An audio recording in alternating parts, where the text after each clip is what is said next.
Hi, my name is Sarah and welcome back to the Unchained CEO YouTube channel.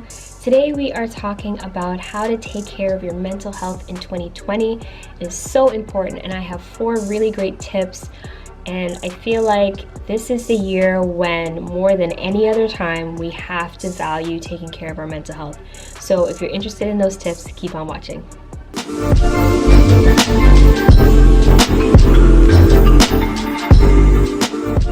On this channel, we post things about business, personal development, and motivation every single week.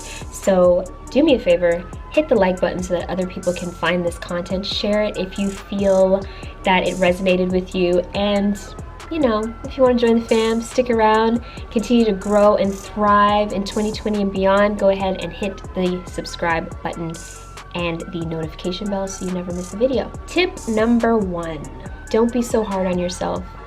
2020 is a really hard time for most people.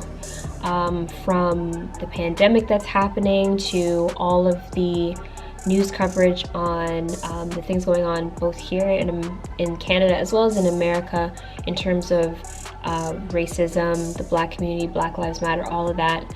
Then on top of that, you have to think about people who have lost their jobs, people who have lost their businesses, people who have lost loved ones to the virus. Like, there's just so many things going on. There's a lot of things in the media, and it is easy to get hard on yourself, you know? And I feel like in a time like this, you have to understand that you might not be able to do some of the things that other people are doing. Like, there's a picture, a quote that kept going around, and it basically says that, you know, if you're not hustling or starting your side hustle or your business or whatever in this time during the lockdown, then it's not time you lack, it's discipline.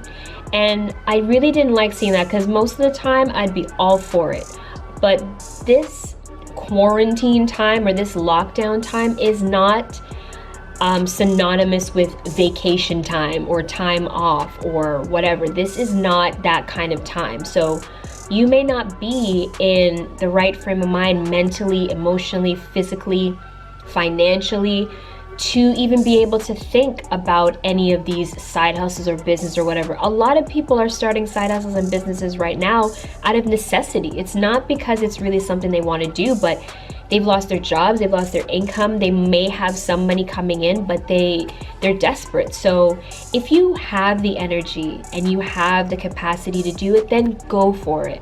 I would not tell you not to do that. But don't be hard on yourself if you just don't feel like hustling right now, or you don't feel like learning a skill or learning a language because you have all this free time. This is not free time. More importantly than starting a business or any of that stuff is to prioritize your self-care. And a part of your self-care is your mental health. So don't be so hard on yourself. 2020 is not like any other year. Don't feel guilty, don't feel bad if you're not doing all the things that like someone else you see online or a friend or a family member is doing.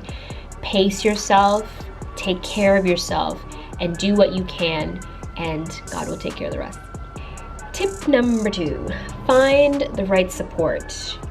This is a really important time to find either a person or persons that you feel comfortable enough talking to, opening up to, because especially due to the fact that a lot of us are still isolating, we're home, some of us live alone, or some of us may be able to see people, but we're not able to like see our family and friends the way we would like to.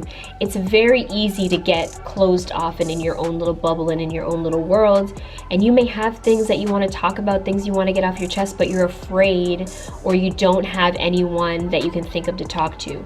This would be a great time to find that support. Really sit down and ask yourself, who would you feel most comfortable with sharing these things with, talking to this person, and just reach out to them.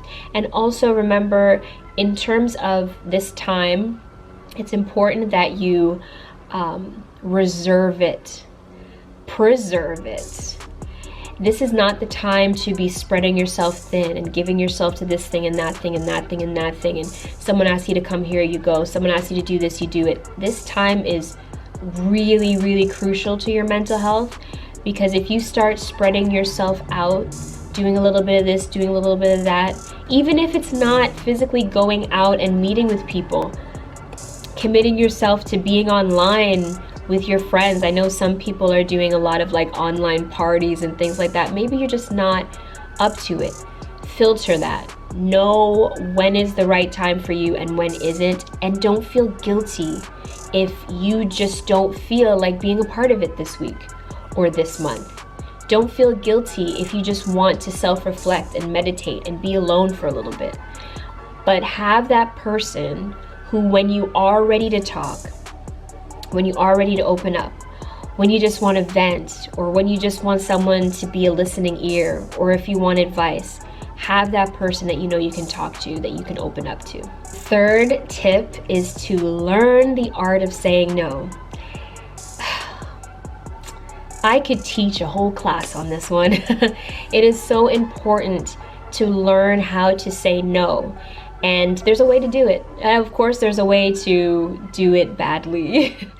You still get the point. They still get the point. But there's a better way to do it so that you don't feel as guilty. They don't feel rejected or hurt by you not wanting to do something for them or whatever. But the art of saying no is so key. So what I always tell people to do is this. When you're going to give someone bad news, start off with some good things.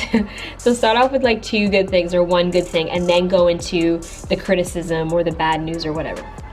It's just like a buffer, you know? And if someone at work, for example, were asking me to hang out with them after work, and it's just something I really don't want to do, it's not because I have anything against my coworkers or my colleagues or whatever. It's not because there's any drama or animosity. It's just I don't want to hang out with them outside of work. Instead of raising up your anxiety level and telling them, oh, I'm busy, maybe next time. And then every time you go into work, you're dreading the next time they ask you to come out again, you have to tell them some excuse as to why you won't go. Don't do that. This time, you're just gonna say, and let's pretend your coworker's name is April. You're gonna say, so April's gonna ask you, hey, you wanna come out for drinks with us after work? We're all going out, da, da, da, da. You're gonna say, wow, you just smile, not a creepy, weird smile, and not this like unbothered face, but just a nice, simple, friendly smile. Make eye contact and just say, April, thank you for thinking of me, I appreciate that. However, I'm just not really interested in hanging out outside of work. See what I did there? I ended it. I continued to smile and I said, however, I'm just not interested in hanging out outside of work. Period. No explanation. No, but maybe next time. None of that. That silence after you finish that sentence is key. You are going to try to fill it. Fight that urge to fill that void, to fill that silence. It will feel awkward, but do not say anything after you say, however, I do not feel like hanging out with you guys outside of work. Work, period. Okay? What's gonna happen is April's gonna be thrown back a little bit. As long as you guys don't have animosity or anything, no, she'll be all right, but she'll probably like, oh, because April is expecting you to explain why you don't want to go out.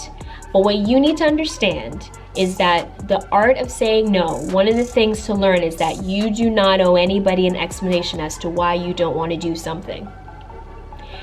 If it is not your responsibility to do it, because if it's your responsibility, you need to handle your business. That's a whole other thing. But if it's not your responsibility to do it, you don't owe anybody any explanation or apology. That's why you notice I did not say sorry, because you're not apologizing. You didn't do anything wrong. And you don't have to explain why you don't feel like hanging out with them outside of work. You just don't want to hang out with them outside of work, and that's it. So April is going to be taken aback for a bit. She's like, oh, okay, well, yeah, no problem. I guess like we were just all gonna go out for drinks and I just thought of you, so I thought I'd ask, but that's cool if you don't wanna come. And you say, thank you, I appreciate that. That's it, that's it.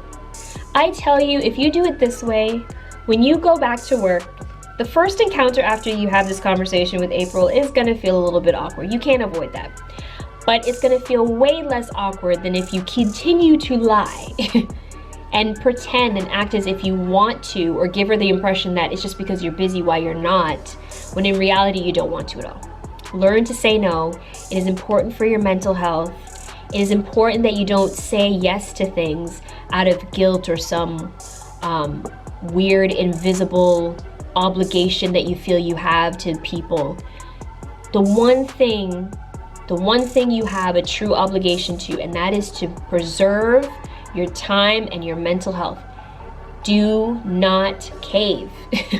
Do not say yes just to say yes or to please people. If you genuinely don't want to do something, or you genuinely don't want to go somewhere, just kindly tell them, thank you for thinking of me, thank you for asking, but, or however, I don't want to do that. And that's it. Tip number 4 is filter. Filter what you consume. Now, in one way, I'm not talking about food, even though what you eat is very important to your mental health, but that's a whole other different conversation.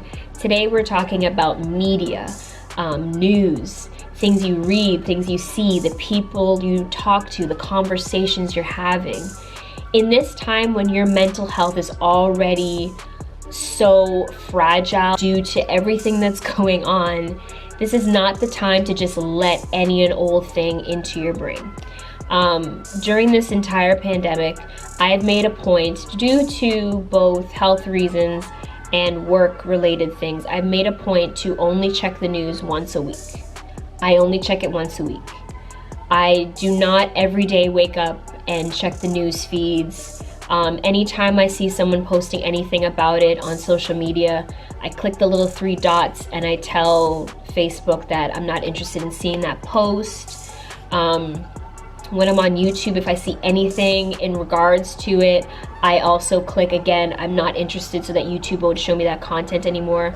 I don't want it to constantly be bombarding me from every which way, just news, virus, death, this, that. Like, that really can spike someone's anxiety, especially because I'm the kind of person, I have a very hard time worrying about things I have no control over. So constantly hearing these things is only gonna raise my anxiety, my anxiety level, because in my mind I'm a fixer. So as soon as I think, okay, there's a problem, I'm thinking, how can I fix it? And this is something I can't fix. I have to just let it play out, do the best I can to protect myself, and that's all you can do as well. Do your best to navigate through these trying times, but try your best to filter out as many things. That includes conversations you have with people. I love my family and I love my friends, but at the end of the day, I minimize how much of the conversation I have with them is in regards to the virus. So yeah, they might say 1 or 2 things, like I spoke to my dad just earlier today, and aside from just saying, hey, how you doing, how's the family, I didn't go into any depth in regards to the virus, and neither did he. But if he did, not to say that I wouldn't listen for a little bit, but after a little bit I would quickly like change the conversation, because I don't want to spend 20, 30, 40, 1 hour on the phone talking about this pandemic. It's not my style. It's just, it doesn't do anything for me, and it just gives me more anxiety. So if you're like me, filter out the negativity, filter out all this excess news, because honestly, they're reporting the same things over and over and over and over and over and over again. And I feel like if I check it once a week, I'm able to get the summary. It's like getting a summary of the whole week's events, and that's what works for me. My anxiety level during this entire pandemic has been literally 0 most days, and a 1 on certain days when I'm overthinking things. So that would be my 4th tip. Filter out the negativity and the things that are not adding to your mental health. That's it, guys. Those are the tips.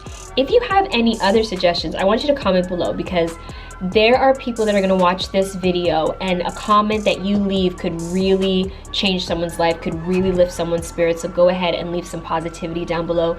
Like this video if you like it. Help this channel to get to the masses, and go ahead and subscribe, share the video so more people can watch this content. Thank you so much for all your support, and I'll see you in next week's video. Bye guys.